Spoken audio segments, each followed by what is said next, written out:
Welcome. Today we're reading the chapter the Countess explains of the novel, The Return of Tarzan. Now, sit tight and let's get into it. Your Paris is more dangerous than my savage jungles, Paul, concluded Tarzan, after narrating his adventures to his friend the morning following his encounter with the Apaches and police in the Rue Mall. Why did they lure me there? Were they hungry? D'Arnaud feigned a horrified shudder, but he laughed at the quaint suggestion. It is difficult to rise above the jungle standards and reason by the light of civilized ways, is it not, my friend? He queried banteringly. Civilized ways, forsooth, scoffed Tarzan. Jungle standards do not countenance wanton atrocities. There we kill for food and for self-preservation, or in the winning of mates and the protection of the young. Always, you see, in accordance with the dictates of some great natural law. But here, foul, your civilized man is more brutal than the brutes. He kills wantonly, and, worse than that, he utilizes a noble sentiment, the brotherhood of man, as a lure to entice his unwary victim to his doom. It was in answer to an appeal from a fellow being that I hastened to that room where the assassins lay in wait for me. I could not realize for a long time afterward that any woman could sink to such moral depravity as that one must have to call a would-be rescuer to death. But it must have been so. The sight of Rokoff there, and the woman's later repudiation of me to the police, make it impossible to place any other construction upon her acts. Rokoff must have known that I frequently passed through the Rue Mall. Blizzard. He lay in wait for me. His entire scheme worked out to the last detail, even to the woman's story in case a hitch should occur in the program such as really did happen. It is all perfectly plain to me. Well, said D'Arnaud, among other things, it has taught you what I have been unable to impress upon you, that the Rue Mall is a good place to avoid after dark. On the contrary, replied Tarzan with a smile, it has convinced me that it is the one worthwhile street in all Paris. Never again shall I miss an opportunity to traverse it, for it has given me the first real entertainment I have had since I left Africa. It may give you more than you will relish even without another visit, said D'Arnaud. You are not through with the police yet, remember. I know the Paris police well enough to assure you that they will not soon forget what you did to them. Sooner or later they will get you, my dear Tarzan, and then they will lock the wild man of the woods up behind iron bars. How will you like that? They will never lock Tarzan of the Apes behind iron bars, replied he grimly. There was something in the man's voice as he said it that caused D'Arnaud to look up sharply at his friend. What he saw in the set jaw and the cold grey eyes made the young Frenchman very apprehensive for this great child, who could recognize no law mightier than his own mighty physical prowess. He saw that something must be done to set Tarzan right with the police before another encounter was possible. You have much to learn, Tarzan, he said gravely. The law of man must be respected, whether you relish it or no. Nothing but trouble can come to you and your friends should you persist in defying the police. Is Berindia that? I can explain it to them once for you, and that I shall do this very day, but hereafter you must obey the law. If its representatives say come, you must come. If they say go, you must go this time. Now we shall go to my great friend in the department and fix up this matter of the Rue Mall. Come. Together they entered the office of the police official a half-hour later. He was very cordial. He remembered Tarzan from the visit the two had made him several months prior in the matter of fingerprints. When D'Arnaud had concluded the narration of the events which had transpired the previous evening, a grim smile was playing about the lips of the policeman. He touched a button near his hand, and as he waited for the clerk to respond to its summons, he searched through the papers on his desk for one which he finally located. Here, Jubon, he said as the clerk entered. Summon these officers. Have them come to me at once. And he handed the man the paper he had sought. Then he turned to Tarzan. You have committed a very grave offense, monsieur, he said, not unkindly, and but for the explanation made by our good friend here, I should be inclined to judge you harshly. I am instead about to do a rather unheard of thing. I have summoned the officers whom you maltreated last night. They shall hear Lieutenant D'Arnaud's story, and then I shall leave it to their discretion to say whether you shall be prosecuted or not. You have much to learn about the ways of civilization. Things that seem strange or unnecessary to you, you must learn to accept until you are able to judge the motives behind them. The officers whom you attacked were but doing their duty. They had no discretion in the matter. Every day they risked their lives in the protection of the lives or property of others. They would do the same for you. They are very brave men, and they are deeply mortified that a single unarmed man bested and beat them. Make it easy for them to overlook what you did. Unless I am gravely in error, you are yourself a very brave man, and brave men are proverbially magnanimous. further conversation was interrupted by the appearance of the 4 policemen, his eyes valued. As their eyes fell on Tarzan, surprise was writ large on each countenance. "My children," said the official, "here is the gentleman whom you met in the Rue Morgue last evening. He has come voluntarily to give himself up. I wish you to listen attentively to Lieutenant Darnaud, who will tell you a part of the story of Monsieur's life. It may explain his attitude toward you of last night. Proceed, my dear Lieutenant." Darnaud spoke to the policemen for half an hour. He told them something of Tarzan's wild jungle life. He explained the savage training that had taught him to battle like a wild beast in self-preservation. It became plain to them that the man had been guided by instinct rather than reason in his attack upon them. He had not understood their intentions. To him they had been little different from any of the various forms of life he had been accustomed to in his native jungle, where practically all were his enemies.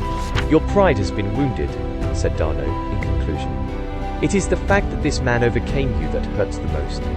But you need feel no shame. You would not make apologies for defeat had you been penned in that small room with an African lion, or with the great gorilla of the jungles.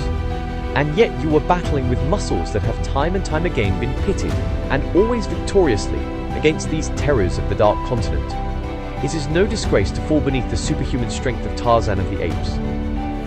And then, as the men stood looking first at Tarzan, and then at their superior, the ape-man did the one thing which was needed to erase the last remnant of animosity which they might have felt for him.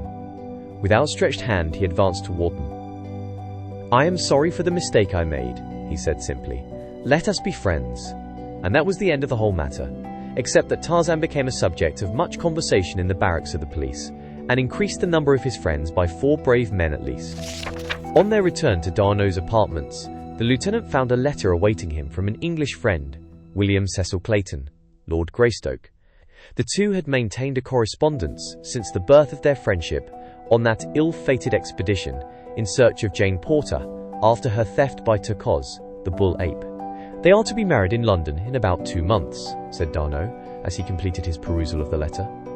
Tarzan did not need to be told who was meant by they. He made no reply, but he was very quiet and thoughtful during the balance of the day. That evening they attended the opera. Tarzan's mind was still occupied by his gloomy thoughts. He paid little or no attention to what was transpiring upon the stage. Instead, he saw only the lovely vision of a beautiful American girl, and heard naught but a sad, sweet voice acknowledging that his love was returned, and she was to marry another. He shook himself to be rid of his unwelcome thoughts, and at the same instant he felt eyes upon him. With the instinct that was his by virtue of training, he looked up squarely into the eyes that were looking at him, to find that they were shining from the smiling face of Olga, Countess de Coude. As Tarzan returned her bow, he was positive that there was an invitation in her look, almost a plea. The next intermission found him beside her in her box. "I have so much wished to see you," she was saying. "It has troubled me not a little to think that, after the service you rendered to both my husband and myself, no adequate explanation was ever made you of what must have seemed ingratitude on our part in not taking the necessary steps to prevent a repetition of the attacks upon us by those 2 men." "You wrong me," replied Tarzan. "My thoughts of you have been only the most pleasant. You must not feel that any explanation is due me. Have they annoyed you further?" "They never cease," she replied sadly. "I feel that I must tell someone, and I do not know another who so deserves an explanation as you. You must permit me to do so. It may be of service to you, for I know Nicholas Rokoff quite well enough to be positive that you have not seen the last of him. He will find some means to be revenged upon you. What I wish to tell you may be of aid to you in combating any scheme of revenge he may harbor. I cannot tell you here, but tomorrow I shall be at home to Monsieur Tarzan at 5. It will be an eternity until tomorrow at 5, he said, as he bade her good night. From a corner of the theatre, Rokoff and Pauluvich saw Monsieur Tarzan in the box of the Countess de Coude, and both men smiled. At 4:30 the following afternoon, a swarthy, bearded man rang the bell at the servants' entrance of the palace of the Count de Coude. The footman who opened the door raised his eyebrows in recognition as he saw who stood without. A low conversation passed between the two. At first, the footman demurred from some proposition that the bearded one made, but an instant later something passed from the hand of the caller to the hand of the servant. Then the latter turned and led the visitor by a roundabout way to a little curtained alcove off the apartment in which the Countess was wont to serve tea of an afternoon. A half hour later, Tarzan was ushered into the room, and presently his hostess entered, smiling and with outstretched hands. "I am so glad that you came," she said. "Nothing could have prevented," he replied. For a few moments they spoke of the opera, of the topics that were then occupying the attention of Paris, of the pleasure of renewing their brief acquaintance which had had its inception under such odd circumstances, and this brought them to the subject that was uppermost in the minds of both. "You must have wondered," said the Countess finally, "what the object of Rokoff's persecution could be. It is very simple. The Count is entrusted with many of the vital secrets of the Ministry of War," he salaamed. "He often has in his possession papers that foreign powers would give a fortune to possess, secrets of state that their agents would commit murder and worse than murder to learn. There is such a matter now in his possession that would make the fame and fortune of any Russian who could divulge it to his government. Rokoff and Pulkovich are Russian spies. They will stop at nothing to procure this information. The affair on the liner, I mean the matter of the card game, was for the purpose of blackmailing the knowledge they seek from my husband. Had he been convicted of cheating at cards, his career would have been blighted. He would have had to leave the War Department. He would have been socially ostracized. They intended to hold this club over him. The price of an avowal on their part that the Count was but the victim of the plot of enemies who wished to besmirch his name was to have been the papers they seek. You thwarted them in this. Then they concocted the scheme whereby my reputation was to be the price instead of the Count's. When Pavlovich entered my cabin, he explained it to me. If I would obtain the information for them, he promised to go no farther. Otherwise, Rokoff, who stood without, was to notify the purser that I was entertaining a man other than my husband behind the locked doors of my cabin. He was to tell everyone he met on the boat, and when we landed, he was to have given the whole story to the newspaper men. Was it not too horrible? But I happened to know something of Monsieur Pavlovich that would send him to the gallows in Russia, if it were known by the police of St. Petersburg. I dared him to carry out his plan, and then I leaned toward him and whispered a name in his ear. "Like that?" And she snapped her fingers. "He flew at my throat as a madman. He would have killed me had you not interfered." "The brutes," muttered Tarzan. "They are worse than that, my friend," she said. "They are devils. I fear for you because you have gained their hatred. I wish you to be on your guard constantly. Tell me that you will, for my sake, for I should never forgive myself should you suffer through the kindness you did me." "I do not fear them," he replied. "I have survived grimmer enemies than Rokoff and Pavlovich." He saw that she knew nothing of the occurrence in the Rue Mall, nor did he mention it, fearing that it might distress her. "Or your own safety," he continued. "Why do you not turn the scoundrels over to the authorities? They should make quick work of them." She hesitated for a moment before replying. "There are two reasons," she said finally. "One of them it is that keeps the Count from doing that very thing. The other, my real reason for fearing to expose them, I have never told. Only Rokoff, and I know it. I wonder." And then she paused, looking intently at him for a long time. "And what do you wonder?" he asked, smiling. "I was wondering why it is that I want to tell you the thing that I have not dared tell, even to my husband. I believe that you would understand, and that you could tell me the right course to follow. I believe that you would not judge me too harshly." "I fear that I should prove a very poor judge, madame," Tarzan replied. "For if you had been guilty of murder, I should say that the victim should be grateful to have met so sweet a fate." "Oh dear no," she expostulated. "It is not so terrible as that. But first let me tell you the reason the Count has for not prosecuting these men. Then, if I can hold my courage, I shall tell you the real reason that I dare not. First, is that Nicholas Rokoff is my brother. We are Russians. Nicholas has been a bad man since I can remember. He was cashiered from the Russian army, in which he held a captaincy. There was a scandal for a time, but after a while it was partially forgotten, and my father obtained a position for him in the Secret Service. There have been many terrible crimes laid at Nicholas's door, but he has always managed to escape punishment. Of late, he has accomplished it by trumped-up evidence convicting his victims of treason against the Tsar, and the Russian police, who are always only too ready to fasten guilt of this nature upon any and all, have accepted his version and exonerated him." "Have not his attempted crimes against you and your husband forfeited whatever rights the bonds of kinship might have accorded him?" asked Tarzan. "The fact that you are his sister has not deterred him from seeking to besmirch your honor. You owe him no loyalty, madame." "Ah, but there is that other reason. If I owe him no loyalty, though he be my brother, I cannot so easily disavow the fear I hold him in because of a certain episode in my life of which he is cognizant. I might as well tell you all," she resumed after a pause, "for I see that it is in my heart to tell you sooner or later. I was educated in a convent. While there, I met a man whom I supposed to be a gentleman. I knew little or nothing about men and less about love. I got it into my foolish head that I loved this man, and at his urgent request I ran away with him. We were to have been married.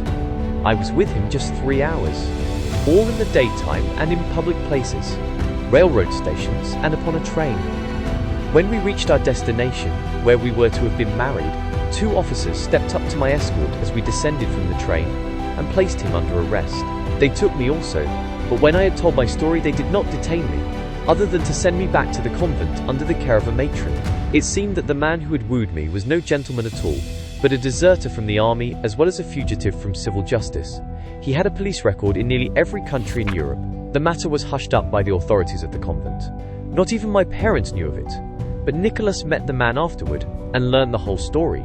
Now he threatens to tell the Count if I do not do just as he wishes me to.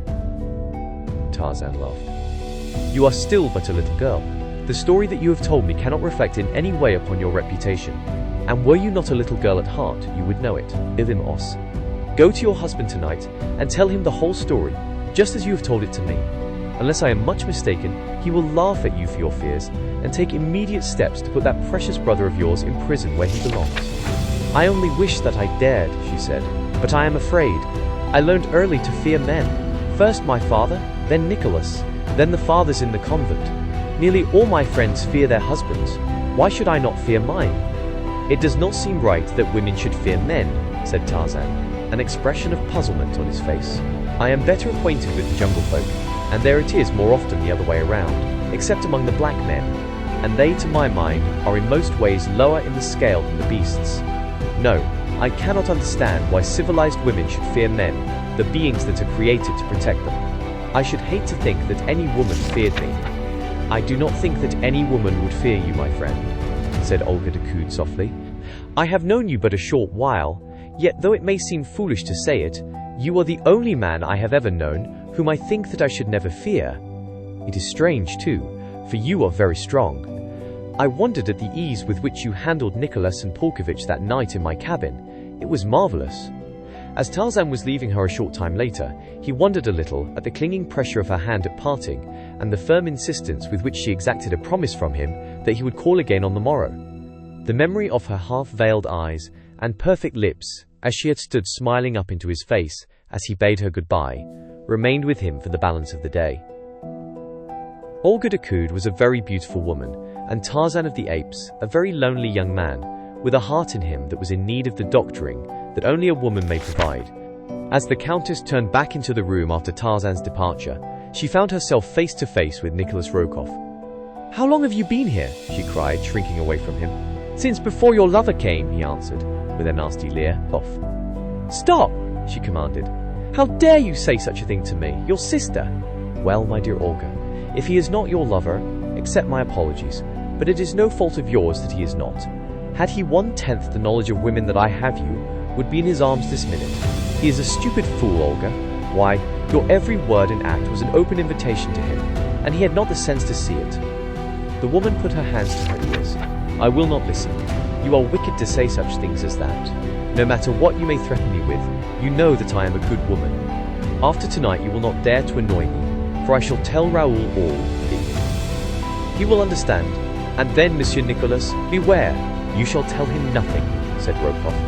I have this affair now, and with the help of one of your servants whom I may trust, it will lack nothing in the telling when the time comes that the details of the sworn evidence shall be poured into your husband's ears. The other affair served its purpose well. We now have something tangible to work on, Olga. A real affair, and you a trusted wife. Shame, Olga. And the brute laughed. So the Countess told her Count nothing, and matters were worse than they had been. From a vague fear, her mind was transferred to a very tangible one. It may be, too, that conscience helped to enlarge it out of all proportion. Did you enjoy today's chapter of The Return of Tarzan? Why not subscribe and ring the bell?